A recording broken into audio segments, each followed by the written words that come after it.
আমার নাম নূপুর। ধনী পরিবারের 4 ভাইয়ের একমাত্র বোন আমি। আমার বাবা মা অনেকদিন আগেই মারা গেছেন, কিন্তু আমার দাদারা আমাকে বাবা মায়ের অভাব কোনোদিন বুঝতে দেয়নি। আমি এত আদর আর ভালোবাসায় বড় হয়েছি যে তারা কোনো কিছুর অভাব কোনোদিন বুঝতে দেয়নি। আমি যা চেয়েছি তাই সঙ্গে সঙ্গে পেয়েছি। আমার বড় দাদা গ্রামে মাতব্বর আর ছোট 2 দাদা বিদেশে পড়তে গিয়েছিল, কিন্তু আমার পড়াশোনা করতে ইচ্ছে করত না। আর এক ভাই গ্রামে ডাক্তারি করত। আজকাল দেখি ছেলে হোক বা মেয়ে সবারই মোবাইল আছে, তাই আমি আমার দাদার কাছে একটা স্মার্টফোন চাইলাম। আমার বড় দাদার সাথে সাথে আমাকে একটা নতুন এই স্মার্টফোন কিনে দিলেন। এটা পেয়ে আমি খুব খুশি। আমি খুব সুন্দরী, তাই নিজের ছবি তুলে সোশ্যাল মিডিয়াতে পোস্ট করতাম, আর অনেক লোক আমার ছবিতে লাইক এবং কমেন্ট করত। লোকজন আমাকে খুব পছন্দ করতে শুরু করেছিল। একদিন আমি সোশ্যাল মিডিয়ায় সজীব নামের একটি ছেলের সাথে কথা বলে। সে খুব বুদ্ধিমান। ও আমাকে বুঝিয়েছিলেন যে ছবি সোশ্যাল মিডিয়াতে আপলোড করা কেন উচিত না। তারপর সোশ্যাল মিডিয়া থেকে আমার সব ছবি ডিলিট করে দিয়েছি। ধীরে ধীরে সজীবের সাথে আমার বন্ধুত্ব বাড়তে থাকে এবং আমাদের বন্ধুত্ব কখনো প্রেমে পরিণত হয় বুঝতে পারিনি। তার সাথে প্রতিদিন ফোনে কথা বলতাম, আর ঘন্টার পর ঘন্টা গল্প করতাম। আমি গ্রামের মেয়ে আর সজীব শহরের। আমরা দুজনেই একে অপরের প্রেমে পড়েছি। একদিন জানতে পারলাম আমার দাদা গ্রামের উকিলের সাথে আমার বিয়ে ঠিক হয়েছে, কিন্তু আমি সজীবকে ভালোবাসি, তাই অন্য কাউকে বিয়ে করব কিভাবে?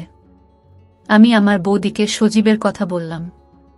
যখন বৌদি দাদাকে বলল সজীবকে আমি ভালোবাসি, তখন দাদা আমার হাত থেকে মোবাইল কেড়ে নিয়ে আমাকে বলে ছেলের সাথে কথা বলবি না। সোশ্যাল মিডিয়ায় দেখে কারো প্রেমে পড়া ঠিক না। এই ধরনের মানুষেরা সবসময় প্রতারক হয়, যারা মেয়েদেরকে প্রেমের ফাঁদে ফেলে প্রতারণা করে। কিন্তু সজীব এরকম না। আমি দাদাকে বোঝানোর অনেক চেষ্টা করেছি, কিন্তু দাদা আমার কোনো কথা শোনেননি। দাদা আমাকে সজীবকে ভুলে যেতে বলেছিলেন, কিন্তু আমি ভুলতে পারিনি সজীব আমাকে বাড়ি থেকে পালিয়ে যেতে বলে। আমি দাদাকে অনেক বোঝানোর চেষ্টা করেছি, কিন্তু দাদা বোঝেননি। তাই একদিন রাতে অন্ধকারে গোপনে বাড়ি থেকে পালিয়ে সজীবের দেওয়া ঠিকানায় পৌঁছায়। সজীবের সাথে দেখা হওয়াতে আমি খুব খুশি, কারণ সবুজকে প্রথমবার দেখেছি। আমাকে দেখে সজীবও খুব খুশি। শুধু যে ফ্যামিলিতে কেউ নেই, ও একটা ভাড়া বাড়িতে থাকে। আমরা দুজনে কোর্ট ম্যারেজ করে স্বামী স্ত্রী হই। সংসারকে সুন্দরভাবে চালানোর জন্য সজীব খুব পরিশ্রম করত। আমি সজীবের সাথে খুব খুশি। আমি বাড়ি থেকে পালিয়ে এসেছি, তাই হয়তো আমার দাদারা আমাকে খুঁজে বের করার চেষ্টা করছে, কিন্তু তাতে আমার কিছু যায় আসে না। আমি আমার স্বামীকে নিয়ে খুশি। সজীব ও আমার ছোটখাটো প্রয়োজনের যত্ন নিত। আমি আমার জীবনে এই সিদ্ধান্ত নেওয়ার জন্য কখনো আফসোস করিনি, কিন্তু একদিন আমার সাথে এমন ঘটনা ঘটল যে আমি কল্পনাও করতে পারিনি। গল্পটির মাঝখানে একটি কথা বলতে চাই। আপনি যদি আমাদের এই চ্যানেলটির নতুন দর্শক হয়ে থাকেন তাহলে চ্যানেলটি সাবস্ক্রাইব করে আমাদের পাশে থাকবেন। একদিন আমি ফোন পেলাম, আমার স্বামীর অ্যাক্সিডেন্ট হয়েছে। আমার পায়ের নিচ থেকে মাটি সরে গেল। দৌড়াতে দৌড়াতে হাসপাতালে গিয়ে দেখি আমার স্বামী মৃত্যুর কোলে ঢলে পড়েছে। মানে আমার সারা জীবন নষ্ট হয়ে গেছে, যার জন্য আমি গ্রাম থেকে শহরে এসেছি, আর সে আমাকে একা রেখে চলে গেছে। কাঁদতে কাঁদতে আমি অজ্ঞান হয়ে গেলাম। সেই অবস্থাতেই আমি শেষকৃত্য করেছি, কারণ এই শহরে আমার স্বামী নিজের বলতে কেউ নেই, আর আমারও স্বামী ছাড়া কেউ নেই। কিন্তু সেও আমাকে ছেড়ে চলে গিয়েছে। এখন আমি সম্পূর্ণ একা। আমি কখনো ভাবিনি আমার সাথে এমন হতে পারে। আমি খুব একটা শিক্ষিত না, এবং আমার যা কিছু আইডি ছিল সব দাদাদের বাড়িতে। তার আইডি না থাকায় আমি কোনো কাজও পাচ্ছি না। বিয়ের মাত্র 2.5 মাস পরে সজীবের মৃত্যুর পর আমি দাদাদের সাথে যোগাযোগ করার চেষ্টা করলে তারা আমাকে অস্বীকার করে। বলে, তুই আমাদের জন্য মরে গেছিস, তুই আর এই বাড়িতে পারবি না। আমরা সারা গ্রামে বলে দিয়েছি তুই মারা গেছিস, আর একটা লাশ এনে গ্রামের সবাইকে দেখিয়েছি।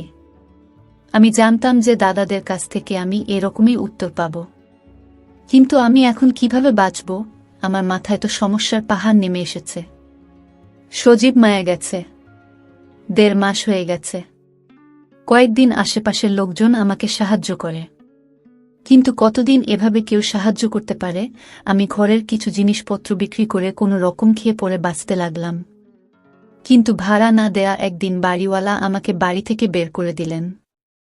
এখন এমন খারাপ দিন এলো যে আমি রাস্তায় ভিক্ষা করতে বাধ্য হলাম।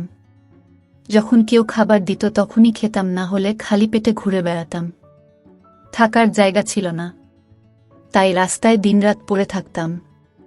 একদিন খিদের জ্বালা সহ্য করতে না পেরে একজন লোক ভিক্ষা দিতে এলে আমি তার পা ধরে বলতে লাগলাম, স্যার, আমি 2 দিন কিছু খাইনি, আমাকে কিছু খেতে দিন, দয়া করে আমাকে কিছু খেতে দিন, না হলে আমি মরে যাব। তিনি আমাকে বললেন, তুমি কি আমার বাড়িতে যেতে পারবে? এই কথা শুনে আমি অবাক হয়ে গেলাম। তিনি বলতে লাগলেন, আমার বউ মারা গেছে, আমার একটি ছেলে আছে, বয়স 4 বছর, আমি চাই তুমি আমার ছেলের দেখাশোনা করো। যদি তুমি তার দেখাশোনা ঠিকমতো করতে পারো তাহলে আমি তোমাকে থাকা খাওয়ার সব দেব এবং তুমিও বেঁচে যাবে। যাই হোক, আমার জীবন খুব কষ্টে চলছিল, আমার থাকার কোনো জায়গা নেই। বাড়িওয়ালা বাড়ি থেকে বের করে দিয়েছিলেন। এখন কেউ খাবার দিলে খাই, না দিলে না খেয়ে থাকি। তাই আমি সাথে সাথে রাজি হয়ে লোকটির সাথে তার বাড়িতে গেলাম। বাড়িটা অনেক বড় এবং সে খুব ধনী।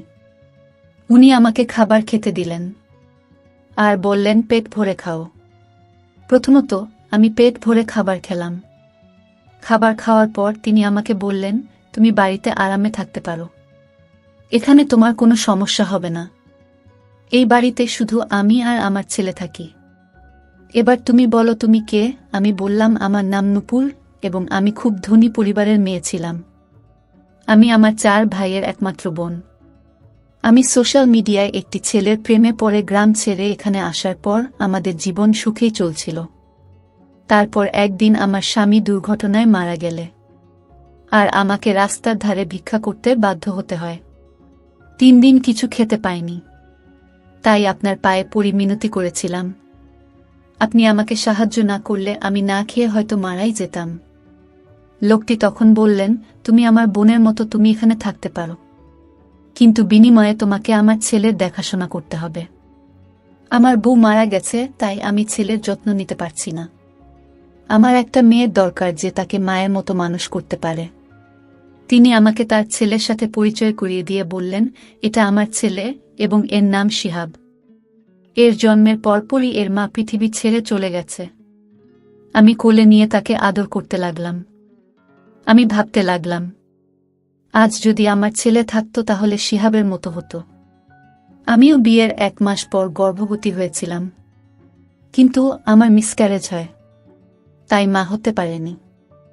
আমি আপনাকে কথা দিচ্ছি, আমি একে নিজের ছেলের মতো মানুষ করব। আমি শিহাবের যত্ন করে খুব আনন্দ পেতাম। আমার একমাত্র দায়িত্ব ছিল শিহাবের যত্ন নেওয়া, তাকে সময়মতো খাওয়ানো, সময়মতো ঘুম পাড়ানো, তার জামাকাপড় পাল্টানো ইত্যাদি। বাকি সব কাজ করার জন্য অন্য লোক ছিল। একদিন সকালে ঘুম থেকে উঠে দেখি শিহাব বিছানায় নেই। আমি উঠে বাইরে এসে মালিককে জিজ্ঞেস করলাম, শিহাব কোথায়? সে তার বিছানায় নেই কেন? বাড়ির মালিক বললেন, সন্ধ্যার মধ্যেই ও বাড়ি ফিরে আসবে। আমি তাকে জিজ্ঞেস করলাম, শিহাব কোথায় গেছে? আজ সন্ধ্যাবেলা কোথা থেকে ফিরবে? কিন্তু তিনি আমার কথার কোনো উত্তর দিলেন না। তিনি বাড়ির মালিক, তাই আমি তাকে খুব বেশি জোর করতে পারিনি, কারণ সে যদি আমাকে বাড়ি থেকে বের করে দেন তাহলে আমি কোথায় যাব? প্রতিদিন সন্ধ্যায় শিহাব বাড়িতে আসত। রাতে ঘুমানোর পর সকালে ঘুম থেকে উঠে দেখি শিহাব তার বিছানায় নেই, কিন্তু সন্ধ্যায় ফিরে আসত। যখনই আমি মালিককে শিহাবের কথা জিজ্ঞেস করতাম তিনি কোনো উত্তর দিতেন না এবং বলতেন, তুমি এই সব বিষয় থেকে দূরে থাকো, তার সম্পর্কে এত কিছু তোমার জানার দরকার নেই। তোমার কাজ কেবল তার যত্ন নেওয়া এবং তাকে ভালো করে লালন পালন করা। তাই তোমাকে যে কাজ দেওয়া হয়েছে তুমি শুধুমাত্র তাই করো। তারপর থেকে মালিককে জিজ্ঞাসা করা বন্ধ করে দিয়েছি। একদিন রাতে আমি যখন শিহাবের সাথে ঘুমাচ্ছিলাম, মাঝরাতে চোখ খুলে দেখলাম যে শিহাব বিছানায় আছে। আমি দেখার জন্য জেগে থাকলাম। কিন্তু কখন যে ঘুমিয়ে পড়েছি বুঝতেও পারিনি। আজ সকালে প্রতিদিনের মতো শিহাব বিছানায় নেই। বাইরে বেরিয়ে কোথাও কে দেখতে না পেয়ে রুমে ফিরে এলাম। এর আগে কখনো ভাবিনি মালিক কি কাজ করেন, আমি শুধু আমার কাজ নিয়ে ব্যস্ত থাকতাম। এই বাড়িতে সব পাচ্ছিলাম, তাই বেশি কিছু ভাবিনি। কিন্তু একদিন কাজের মহিলাকে জিজ্ঞেস করলাম যে মালিক কি কাজ করেন, তখন সেই কাজের মেয়েটি আমাকে বলল যে তিনি একজন পুলিশ ইন্সপেক্টর। অবাক হয়ে আমি ভাবতে লাগলাম, আমি একজন পুলিশ অফিসারের বাড়িতে। একদিন দেখলাম একটি ফাইল মালিকের টেবিলে রাখা, আমি সেটি তুলে নিয়ে ভিতরে রাখতে যাচ্ছিলাম। হঠাৎ করে সেই ফাইলটা আমার হাত থেকে পড়ে ওর ভেতর থেকে অনেক কাগজ বেরিয়ে পড়ে। আমি সেই কাগজগুলো গোছাতে গেলে সেখানে একটা ফটো দেখে আমি হতবাক হয়ে গেলাম। আমি অবাক হয়ে ভাবলাম আমার স্বামীর ছবি এখানে কেন। ভাবলাম মালিক যদি জানতে পারে আমি এই ছবিটি দেখেছি, বাবা আমি এই ছবির লোকটির স্ত্রী, তাহলে মালিক আমার কি অবস্থা করবে। ভয়ে তাই তাড়াতাড়ি সবকিছু গুছিয়ে ফাইলটি মালিকের ঘরে রেখে ফিরে এলাম। এখন আমার ভয় করতে লাগলো এবং সবচেয়ে বড় ব্যাপার, ভীষণ টেনশনে পড়ে গেলাম। কিন্তু তবুও আমি এখান থেকে যেতে পারিনি, কারণ এই বাড়িটা ছাড়া আর কোনো থাকার জায়গা নেই। এছাড়া আমি শিহাবকে নিজের ছেলের মতো ভালোবাসি। তাছাড়া এই ছবির রহস্যটা জানতে চাই। এই পুলিশ লোকটা কিভাবে ছবিটা পেল। ভাবলাম আমার দাদা সজীবকে খুঁজে বের করার জন্য এই পুলিশ অফিসারের কাছে কেস ফাইল করতে পারে। কিন্তু দাদারা কখনো সজীবকে দেখেনি, মনের মধ্যে অদ্ভুত অদ্ভুত সব ভাবনা আসছিল। কিন্তু মালিককে জিজ্ঞাসা করার সাহস পেলাম না। 3 মাস হয়ে গেল আমি এখানে আছি। বাচ্চাটি আমাকে মা বলে ডাকতে শুরু করেছে, কিন্তু এতে মালিকের কোনো আপত্তি নেই। তারপর মালিক আমাকে একটা মোবাইল দিয়ে বলল, তোমার সাথে কথা বলা দরকার হতে পারে, তাই এটা রাখো। একদিন আমার মোবাইলে একটা ফোন আসে। আমি কাজে ব্যস্ত ছিলাম তাই কল ধরতে পারিনি। পরে মোবাইলের দিকে তাকাতেই একটা অচেনা নম্বর ভেসে উঠল। আমি খুব একটা পাত্তা দিলাম না। কিছুক্ষণ পর সেই নম্বর থেকে একটা মেসেজ এলো। তাতে লেখা ছিল, নূপুর তুমি কেমন আছো? খুব অবাক হলাম, ভাবলাম হয়তো এখানকার কোনো কাজের মেয়ে আমার সাথে মজা করছে, তাই আমি ওই মেসেজের রিপ্লাই দেয়নি। এরপর প্রতি রাতে এই নাম্বার থেকে মেসেজ আসতে থাকে। মিসেসের নানা রকমের কথা, আমার পুরনো জীবন এবং মাঝে মাঝে আমার দাদাদের সম্পর্কে বিভিন্ন কথা। আমার স্বামী একমাত্র ব্যক্তি ছিলেন, তিনি আমার সম্পর্কে এসব কথা জানতেন। আমার সাথে যা ঘটছে তাতে আমি ভয় পেয়ে গেলাম। জানি না কে সে আর কেন সে আমাকে জ্বালাতন করছে। সে বলতো, তুমি আমাকে তোমার বন্ধু মনে করতে পারো, তোমার কোনো সমস্যা হলে আমাকে মেসেজ করে জানিও, আমি তোমার সব সমস্যার সমাধান করে দেব। কিন্তু আমি ভয় পেয়ে নম্বরটি ব্লক করে দিলাম। তারপরে সে আমাকে নতুন নতুন নাম্বার দিয়ে মেসেজ করতে শুরু করে। আমি যত নম্বর ব্লক করি সে তত নাম্বার দিয়ে আমার সাথে কথা বলার চেষ্টা করত। সে এমন এমন কথা বলতো যে আমি টেনশনে পড়ে যেতাম। যাই হোক, ধীরে ধীরে আমি তাকে বিশ্বাস করতে শুরু করি এবং তার সাথে কথা বলতে শুরু করি। আমার যে কোনো সমস্যা তার সাথে শেয়ার করি। সে আমার পুরনো জীবনের কথা বলে আমার সাথে মজা করে। যখন আমি তাকে জিজ্ঞেস করতাম সে আমার সম্পর্কে এত সব কিভাবে জানল, সে আমার প্রশ্নের কোনো উত্তর দিত না, কিন্তু নিজের সম্পর্কে বলতো যে তিনি অবিবাহিত এবং এই পৃথিবীতে আর কেউ নেই। আমারও এই পৃথিবীতে কেউ ছিল না, তাই আমাদের ভালো বন্ধুত্ব হয়ে গেল। আমি চেষ্টা করতাম কারো সামনে তার সাথে কথা না বলতে। সেজন্য আমি তাকে বলেছিলাম যে আমি কারো সামনে তার সাথে কথা বলতে পারবো না। সে বলল, ঠিক আছে, রাতে সবাই যখন ঘুমাবে তখনই কথা বলবো। এখন আমরা গভীর রাত পর্যন্ত গল্প করতাম। গভীর রাত পর্যন্ত গল্প করার কারণে ঘুম ভাঙতে দেরি হতো। সকালে ঘুম থেকে উঠে শিহাবকে দেখতে পেতাম না। আমি তার সাথে এ বাড়ির বিষয়ে কোনো কথা বলতাম না, কারণ আমিই বাড়ি নুন খাচ্ছিলাম, আর সে তাকে আমি চিনতাম না। সে আমাকে নিজের সম্পর্কে যা বলেছিল তা সত্যি কি না জানি না। এটা আমার জন্য শুধু টাইম পাস। সারাদিন বিরক্ত হতাম। শিহাব ও সন্ধ্যায় বাড়ি ফিরত আর চাকর ঘরের সব কাজ করত, তাই ওর সাথে কথা বলে সময় কাটাতাম। 22 দিন ধরে ও আমাকে বলতো আমার সাথে দেখা করতে চায়, কিন্তু আমি তার সাথে দেখা করতে রাজি হতাম না। তাই সে বলতো সে আমার সাথে দেখা করতে আমি যেখানে থাকি সেখানে আসবে। একদিন সন্ধ্যাবেলা শিহাব বাড়িতে আসার পর মালিক আমাকে সন্ধ্যার খাবারের ব্যবস্থা করতে বললেন, কারণ আমার বেস্ট ফ্রেন্ড অনেকদিন পর আমার বাড়িতে আসছে। তাই আমি চাই তুমি নিজের হাতে তার জন্য ভালো ভালো খাবার তৈরি করো। আমি মালিককে বললাম ঠিক আছে। আমি অনেক খাবার তৈরি করে রাখলাম। 2 ঘন্টা পর শুনতে পেলাম বাইরে কেউ কথা বলছে। তাই চা জলখাবার নিয়ে নিচে এলে নিচে হল ঘরে বসে থাকা লোকটাকে দেখে আমার পায়ের নিচ থেকে মাটি সরে গেল। আমি স্তব্ধ হয়ে বোঝার চেষ্টা করছি, কিন্তু বুঝতে পারছি না। কিছুক্ষণ পর আমি অজ্ঞান হয়ে পড়ি। যখন জ্ঞান ফিরল তখন আমি আমার বিছানায় শুয়ে মালিক এবং সেই লোকটি আমার বিছানার কাছে দাঁড়িয়ে। লোকটি আর কেউ নয়, আমার স্বামী সজীব, যার শেষকৃত্য আমি নিজে দাঁড়িয়ে থেকে দেখেছি।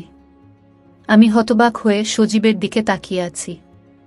আমি বিশ্বাস করতে পারছি না যে সে আমার সামনে জীবিত দাঁড়িয়ে আছে। সজীব ও আমার দিকে একমনে তাকিয়েছিল এবং তার চোখে জল দেখতে পাচ্ছি। সজীব আমাকে বলল, নূপুর, বিশ্বাস করো, আমি তোমার সজীব, যে তোমাকে খুব ভালোবাসে। দেখো, আমি বেঁচে আছি। এই বলে সে আমার কাছে বসল। আমারও চোখে জল। আমি তাকে ছুঁয়ে দেখলাম।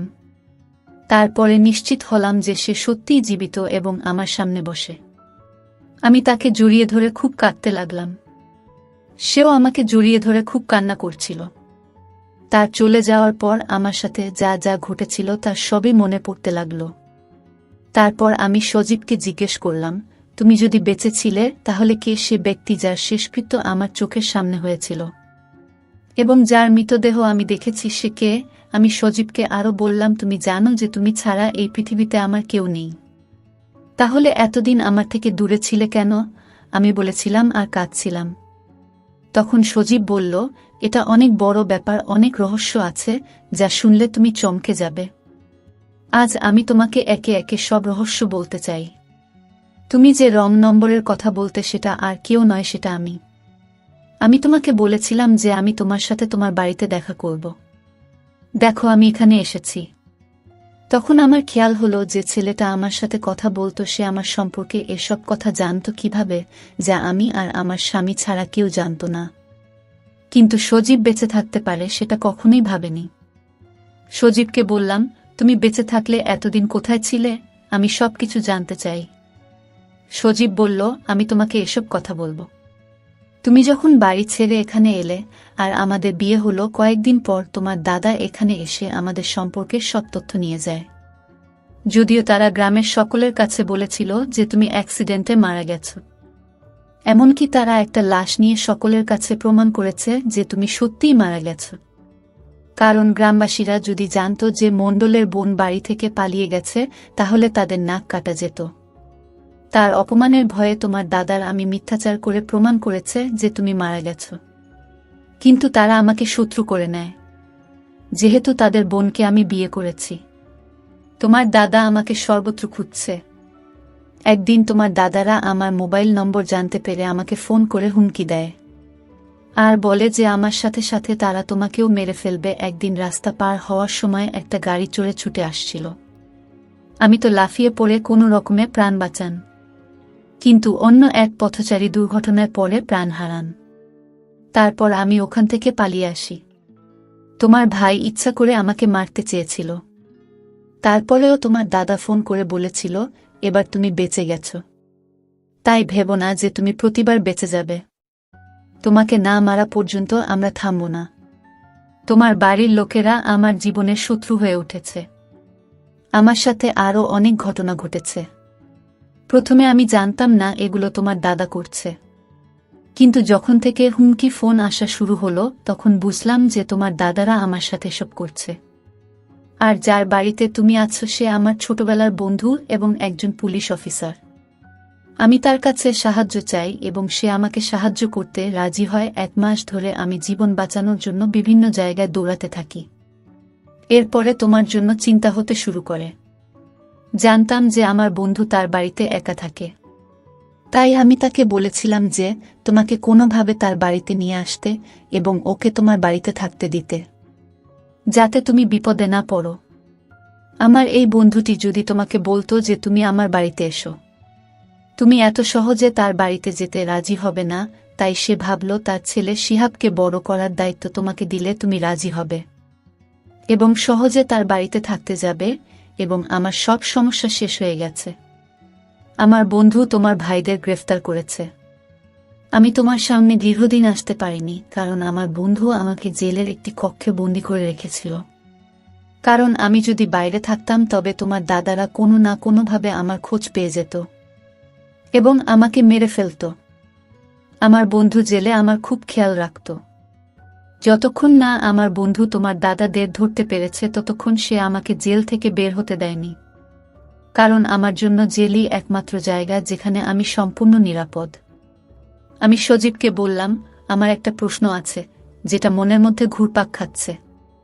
শিহাব ভোরবেলা কোথায় যায়? তখন সজীবের বন্ধু বলতে লাগলো, আমার স্ত্রী নেই এবং আমার ছেলের একজন মা দরকার। তোমার আসার 2 মাস আগে আমার স্ত্রী মারা গিয়েছিল। শিহাব খুব কান্নাকাটি করত, তাই আমি তোমাকে এখানে নিয়ে আসি।